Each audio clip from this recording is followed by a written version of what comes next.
नमस्कार दोस्तों, मैं मंजू बुर्डक स्वागत करती हूँ आपका ज्योग्राफी गैलेक्सी पर।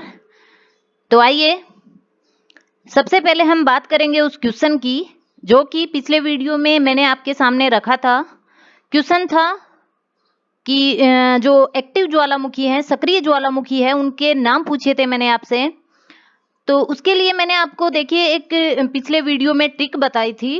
अगर आपने उसको देखा है तो आप इजीली आपको याद होगा, और ट्रिक भी आप नहीं समझे तो पीछे के वीडियोस में हमने इसके बारे में कंप्लीटली पढ़ लिया है कि कौन से एक्टिव हैं, सक्रिय हैं, कौन से प्रसुप्त और कौन से मृत हैं। तो सक्रिय की बात करें तो मैंने जो ट्रिक दी थी आज मैं फिर उसको दोहरा रही हूँ। मोना और टीना एक्टिव रहने के लिए स्ट्रॉबेरी और पेप्सी पियो। ठीक है, कोई पेरेंट्स हैं जो अपनी बच्चियों को कह रहे हैं कि आप आलस मत करो, स्टडी करो। अगर आपको आलस है तो एक्टिव रहने के लिए स्ट्रॉबेरी और पेप्सी पीना होगा या पेप्सी पी लो। ठीक है, तो मोना और टीना, मोना से मोनोलोवा, टीना से एटना वाला, ठीक है, वो इटली वाला एटना। मोना से मोनोलोवा ज्वालामुखी, टीना से एटना ज्वालामुखी, और एक्टिव रहने के लिए स्ट्रॉबेरी यानी स्ट्राम्बोली, ये भी इटली में स्थित है। और पेप्सी, ट्रिक में मैंने क्या यूज लिया है, पेप्सी, तो पेप्सी से बन जाएगा कोटोपेक्सी जो कि इक्वेडोर कंट्री का ज्वालामुखी है। और लास्ट है पीओ यानी पीना टोबो। ठीक है, ये सब ज्वालामुखी कौन से हैं, सक्रिय ज्वालामुखी हैं। मोनोलोवा, एटना, स्ट्रोम्बोली, कोटोपेक्सी और पीनो टोबा। ठीक है, अब जो अगला क्वेश्चन है अपना अगले वीडियो के लिए, जिसका जवाब आपको देना है कमेंट बॉक्स में, या फिर हम अगले वीडियो में डिस्कस कर लेंगे उसके बारे में। तो अगला क्वेश्चन है, दक्षिणी गोलार्ध में चक्रवात में चलने वाला पवन संचरण होता है। ठीक है, किस तरह का होता है पवन संचरण, क्लॉकवाइज या फिर एंटी क्लॉकवाइज। तो इसका जवाब आपको कमेंट बॉक्स में देना है। तो देखिए, आइए अपने टॉपिक पर आओ। आज हम पढ़ने वाले हैं चक्रवात, जो कि हमारा टॉपिक चल रहा है पिछले वीडियो से। चक्रवात के बारे में पिछले वीडियो में हमने इसका अर्थ जाना, अर्थ के बारे में देख लिया, डेफिनेशन देखी है इसकी हमने, और कुछ प्रमुख सिद्धांत देखे हैं जैसे कि फेरल है, त्रिवार्ता के सिद्धांत देखे हैं हमने। और इसके अलावा विशेषताएं देखी है चक्रवातों की, क्या क्या विशेषताएं होती है चक्रवात में। ठीक है, और चक्रवात के प्रकारों की भी चर्चा की हमने कि दो प्रकार के होते हैं चक्रवात, उष्ण कटिबंध और शीतोष्ण कटिबंध चक्रवात, जिसमें से आज हम पढ़ने वाले हैं शीतोष्ण कटिबंध चक्रवात। पहले जिसका देखिए आपके सामने हेडिंग दिख रहा है। तो शीतोष्ण कटिबंध चक्रवात की बात करें तो इस निर्माण क्षेत्र इसका 35 से 65 डिग्री अक्षांशों के मध्य है। ठीक है, निर्माण का क्षेत्र यानी कहाँ पैदा होता है, यहाँ यह कहाँ बनता है, यह तो यह 35 डिग्री से 65 डिग्री अक्षांशों यानी उत्तरी गोलार्ध और दक्षिणी गोलार्ध दोनों तरफ 35 डिग्री से 65 डिग्री अक्षांशों के मध्य इसका निर्माण होता है। हवाओं की दिशा की अगर हम बात करें तो इसमें हवाएं पश्चिम से पूर्व चलती है। ठीक है, शीतोष्ण कटिबंध में हवाएं पश्चिम से पूर्व चलती है और विक्षोभों का निर्माण होता है यहाँ, जिनके केंद्र में वायुदाब क्या होता है, न्यून होता है। विक्षोभ जो बनते हैं चक्रवात के दौरान, उन विक्षोभों में केंद्र होता है एक, और उस केंद्र में न्यून वायुदाब होता है। हाँ, तो न्यून वायुदाब वाले होते हैं ये। और आकार की अगर हम बात करें तो आकार गोलाकार, अंडाकार और वी अक्षर, जो कि अंग्रेजी का वी अक्षर है, उसके समान होता है। गोलाकार, अंडाकार या वी आकार जैसा इनका आकार होता है। इनके द्वारा मेघ बनते हैं जिनसे जलवृष्टि या तो फिर हिमवृष्टि होती है। ठीक है, मेघ बनते हैं इस दौरान, तो मेघों से जलवृष्टि होती है या फिर हिमवृष्टि होती है। वायुदाब और तापमान की अगर हम बात करें तो परिवर्तित होता है। परिवर्तन होता है, वायुदाब में भी और तापमान में भी अत्यधिक परिवर्तन हो जाता है। किस समय? जब शीतोष्ण कटिबंध चक्रवात आता है तो उस क्षेत्र विशेष में। ठीक है। गति की अगर मैं बात करूं तो गति अनिश्चित होती है। ठीक है, इसकी गति का कोई विश्लेषण नहीं कर सकते हम, ये अनिश्चित होती है और शीतकाल में तीव्र होती है। इतना जरूर है कि शीतकाल में शीतोष्ण कटिबंध चक्रवात में हवाओं की गति तीव्र हो जाती है। ठीक है। व्यास की अगर बात करें हम तो व्यास 300 से लेकर 1500 किलोमीटर, ठीक है, 300 से लेकर 1500 किलोमीटर क्षेत्र तक व्यास होता है इसका। और क्षेत्र की बात करें तो 3 से 12 लाख वर्ग किलोमीटर में इनका क्षेत्र होता है, यानी ये इनका फैलाव होता है। 3 से 12 लाख वर्ग किलोमीटर क्षेत्र में इनका फैलाव होता है। ये चक्रवात उष्ण चक्रवात की बजाय काफी विस्तृत होता है। ठीक है। शीतोष्ण चक्रवात का विकास स्थल व सागर दोनों पर होता है। ठीक है, ये भी इंपॉर्टेंट है क्योंकि चक्रवात उष्ण चक्रवात में पढ़ेंगे हम कि उसका जो विकास है या उत्पत्ति है वो सिर्फ और सिर्फ सागर पर होती है, जबकि शीतोष्ण चक्रवात का विकास कहाँ हो रहा है? स्थल और सागर दोनों पर हो रहा है। आई का इसमें अभाव होता है। हम चक्रवात में हमने पढ़ लिया विशेषताओं में कि चक्रवात के बीच में न्यून वायुदाब की एक आई नुमा, आंख नुमा, चक्षु नुमा एक संरचना होती है, तो उस संरचना का यहाँ अभाव होता है। शीतोष्ण कटिबंध चक्रवात में उस आई का अभाव होता है और इसके मार्ग को, ठीक है, इसके मार्ग को क्या नाम देते हैं? मार्ग को बोलते हैं झंझापथ। क्या है झंझापथ? शीतोष्ण कटिबंध चक्रवात का मार्ग है जिसको अंग्रेजी में स्टॉर्म ट्रैक कहते हैं। ठीक है, स्टॉर्म ट्रैक।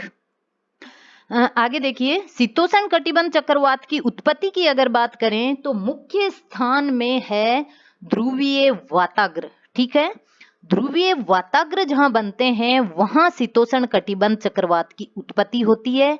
और बाकी अगर हम बात करें तो ऐनवर्ती क्षेत्रों से बाहर कहीं भी, ठीक है, ऐनवर्ती क्षेत्र 23.5 डिग्री कर्क रेखा, 23.5 डिग्री दक्षिण में मकर रेखा, इन दोनों से बाहर की तरफ यानी ध्रुवों की तरफ जो भी एरियाज हैं वहां पर वो एरियाज हैं ऐनवर्ती क्षेत्र से बाहर का।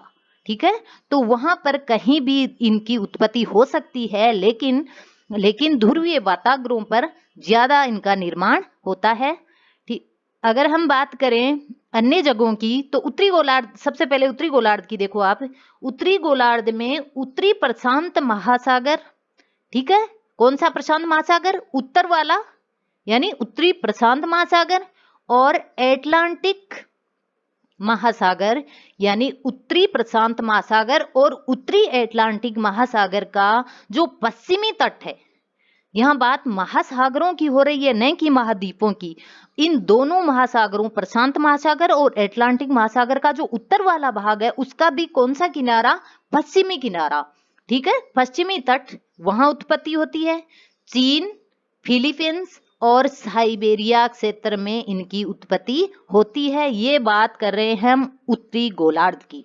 ठीक है, शीतोष्ण कटिबंध चक्रवात की उत्पत्ति उत्तरी गोलार्ध में कहां कहां होती है ये चीज देखी है हमने। नेक्स्ट अगर बात करें हम दक्षिणी गोलार्ध की तो देखिए, दक्षिणी गोलार्ध में ग्रीष्म और शीतकाल दोनों में इनकी हवाएं की तीव्रता, यानी इस चक्रवात की जो तीव्रता है वो दोनों में समान रहती है, चाहे बात करो ग्रीष्म की या फिर शीतकाल की, जबकि उत्तरी गोलार्ध में शीतकाल में ये अधिक तीव्र था। ठीक है, 60 डिग्री दक्षिण अक्षांश की अगर हम बात करें, 60 डिग्री दक्षिण अक्षांशों की बात करें तो वहां पर इसकी गति सर्वाधिक होती है। ठीक है, इसका जो रूप है वो सर्वाधिक जो देखने को मिलता है वो इनकी उत्पत्ति वो 60 डिग्री दक्षिण अक्षांश पर होती है। कहाँ? दक्षिणी गोलार्ध में। ये 3 प्रकार के होते हैं मुख्यतया, तापीय, गतिक और प्रवासी। ठीक है, यहाँ सिर्फ ये इनके प्रकार देखने हैं। रीट के हिसाब से जो मटेरियल मैं आपको दे रही हूँ वहां से बाहर कुछ नहीं जाने वाला। और मैं कह रही हूँ कि ये वाला जो चैप्टर है, यहाँ से जो क्वेश्चन उठेगा 100% क्वेश्चन बनेगा आपका। यहाँ से क्वेश्चन में 3 शब्द आपको देखने को मिल जाएंगे। पहला उत्तरी गोलार्ध या दक्षिणी गोलार्ध, इन दोनों में से एक। दूसरा उत्तरी गोलार्ध या दक्षिण गोलार्ध आ गया। दूसरा आ जाएगा आपको चक्रवात या प्रति चक्रवात। और तीसरा जो शब्द आ जाएगा वो आ जाएगा क्लॉकवाइज या फिर एंटी क्लॉकवाइज। इन तीनों शब्दों को इधर उधर घुमाकर यहीं से क्वेश्चन पूछा जाएगा। ये चीज मैं 2-3 वीडियो में पढ़ा रही हूँ आपको। अगर आप अच्छे से सुन लोगे, इसको कंप्लीट देख लोगे, आप अच्छे से दिमाग में अच्छे से बिठा लोगे, तो यहाँ से क्वेश्चन कोई सवाल ही नहीं पैदा होता कि आपका गलत हो जाए। तो ठीक है, 3 प्रकार होते हैं। कौन कौन से? तापीय हो सकता है, गतिक हो सकता है या फिर प्रवासी हो सकते हैं। ओके, संभावना या फिर लक्षण क्या होते हैं शीतोष्ण कटिबंध चक्रवात के? तो आकाश में सफेद बादल बनते हैं। क्या? आकाश में सफेद बादल बनते हैं, पारा गिरता है इसमें, और सूर्य और चंद्रमा के चारों तरफ प्रभा मंडल बनता है। सूर्य और चंद्रमा के चारों तरफ क्या बन जाता है? प्रभा मंडल बन जाता है इस दौरान। और पारा जो वायुदाब नापने का जो बैरोमीटर नामक संयंत्र होता है, उसमें पारा लगातार गिरता है। ठीक है, ये इसके लक्षण हैं। उत्पत्ति की बात करूं, सबसे पहले अब हम पढ़ रहे हैं उष्णकटिबंध चक्रवात। ठीक है, अब हम बात कर रहे हैं उष्णकटिबंध चक्रवात की। तो यहाँ देखिए, उष्णकटिबंध चक्रवात में उत्पत्ति सबसे पहले पढ़ेंगे हम उत्पत्ति। तो 8 डिग्री से 15 डिग्री उत्तरी अक्षांश और दक्षिणी अक्षांश, देखिए उत्तरी अक्षांश और दक्षिणी अक्षांश दोनों के मध्य कहाँ? महासागरों पर। वैसे तो यह 23 डिग्री तक करक और मकर रेखा तक इनकी उत्पत्ति होती है, लेकिन जो मतलब इनका जो विशाल रूप होता है, जो उत्पत्ति भी अधिकतर होती है, वो कहाँ होती है? वो होती है 8 से 15 डिग्री के बीच। 8 डिग्री से पहले क्यों नहीं होती? आपको पता है, वहां डोलड्रम है, शांत पेटी है, वहां हवाओं का कोई आदान प्रदान, कोई आना जाना नहीं हो रहा। तो वहां इनकी उत्पत्ति चक्रवातों की कहाँ होगी? ठीक है, इनकी उत्पत्ति महासागरों पर होती है। जन्म और विकास क्षेत्र दोनों महासागरों पर होते हैं। ठीक है, दोनों ही महासागर पर होते हैं, उत्पत्ति भी और विकास भी। ओके, स्वभाव आक्रामक तूफान होते हैं ये, अतः विस्तृत विनाश करते हैं, अत्यधिक वर्षा और तूफान लाते हैं। ये चक्रवात एक विध्वंसक प्राकृतिक आपदा में गिने जाते हैं। ठीक है, ग्रीष्म काल में ये अधिक उत्पन्न होते हैं। कौन से? उष्ण कटिबंधीय चक्रवात। जबकि शीतोष्ण कटिबंध चक्रवात सर्दियों में, उत्तरी गोलार्ध में सर्दियों में ज्यादा उत्पन्न हो रहे थे। विशेषताओं की अगर हम बात करें तो केंद्र में न्यून वायुदाब आई बनती है इनमें। ठीक है, जबकि शीतोष्ण कटिबंध चक्रवात में आई का अभाव था, यानी शांत क्षेत्र का अभाव था, जो कि यहाँ है। समदाब रेखाओं का आकार यहाँ गोलाकार होता है। ठीक है, गोलाकार, गति असमान, और 32 किलोमीटर प्रति हवर से 32 किलोमीटर प्रति घंटे से लेकर 200 किलोमीटर प्रति घंटे तक इनकी स्पीड हो सकती है। इनकी हवाओं की जो स्पीड है वो असमान है। वो कितनी हो सकती है? वो 32 किलोमीटर भी हो सकती है, तो वह 200 किलोमीटर भी हो सकती है। मतलब इनकी गति असमान है, कम या ज्यादा हो सकती है, 32 से 200 तक भी। व्यास साधारणतया 80 से 300 किलोमीटर का है। सागरों पर तीव्र होते हैं, लेकिन स्थल भाग पर जैसे ही जाते हैं कमजोर हो जाते हैं और क्षीण होकर ये लुप्त हो जाते हैं। इसीलिए आपने देखा होगा चक्रवात कहाँ आते हैं अधिक? हमारे वो स्टेट जो सागरों से सीमा बना रहे हैं, महासागरों के किनारों पर अवस्थित हैं, वहीं पर कौन आता है? चक्रवात। उष्णकटिबंध चक्रवात के लिए अनुकूल परिस्थितियों की अगर हम बात करें तो देखिए, सबसे पहले इनको वृहद समुद्री सतह चाहिए। सबसे पहले तो क्या चाहिए इनको, बहुत बड़ी वाली समुद्री सतह चाहिए, वहां पैदा होंगे। दूसरी बात 27 डिग्री से अधिक तापमान होना चाहिए, ओके, 27 डिग्री से अधिक टेम्परेचर होना चाहिए, और कोरियोलिस बल का भी होना इसके लिए जरूरी है। इसीलिए यह 8 डिग्री तक इनकी उत्पत्ति नहीं होती, क्योंकि आपको पता है विषुवत रेखा पर 0 डिग्री के आसपास कोरियोलिस बल की अनुपस्थिति होती है। हालांकि कोरियोलिस बल ध्रुवों पर अत्यधिक होता है, लेकिन क्या वहां तापमान है क्या? नहीं ना। इसलिए इसको तापमान और कोरियोलिस बल दोनों की आवश्यकता होती है। तो इसके लिए जो अनुकूल जो स्थिति बना रहा है, जो कंडीशंस बन रही है, वो है उष्ण कटिबंध पेटी में।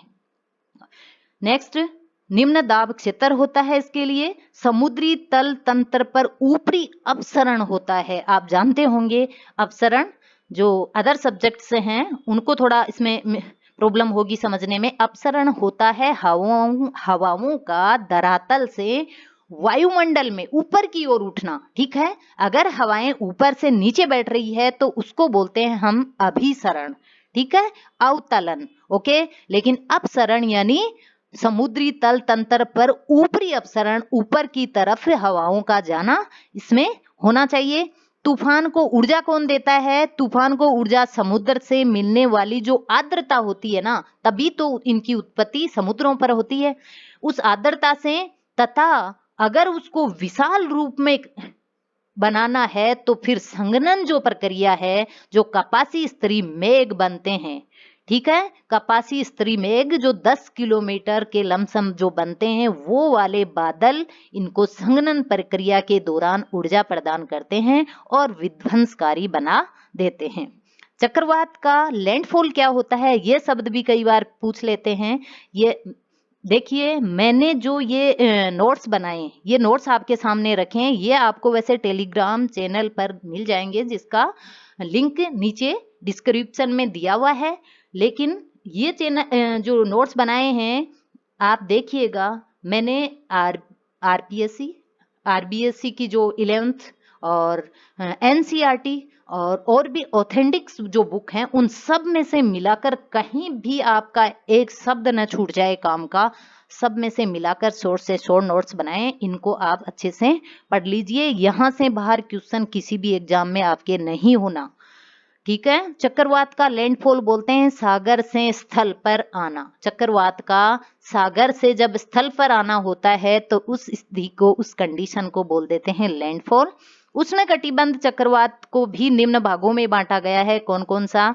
देखिए, क्षीण चक्रवात यानी एकदम कमजोर वाला, प्रचंड यानी तेज वाला, हरिकेन जो कि यूएसए में, हरिकेन कहाँ बनते हैं, यहाँ से क्वेश्चन उठते हैं ऐसे के ऐसे। हरिकेन यूएसए में, संयुक्त राज्य अमेरिका में। और टाइफून की बात करें तो टाइफून चीन, फिलीपींस और जापान, इन कंट्रियों में जो चक्रवात आता है वहां पर इसको बोला जाता है टाइफून, ठीक है। उष्ण कटिबंध चक्रवात जो चीन, फिलीपींस, जापान में आता है तो उसको टाइफून बोल देते हैं। और यूएसए की मिसिसिपी घाटी में जब तूफान का बहुत अत्यधिक प्रचंड रूप होता है वहां, उसको बोलते हैं टॉर्नेडो, ठीक है।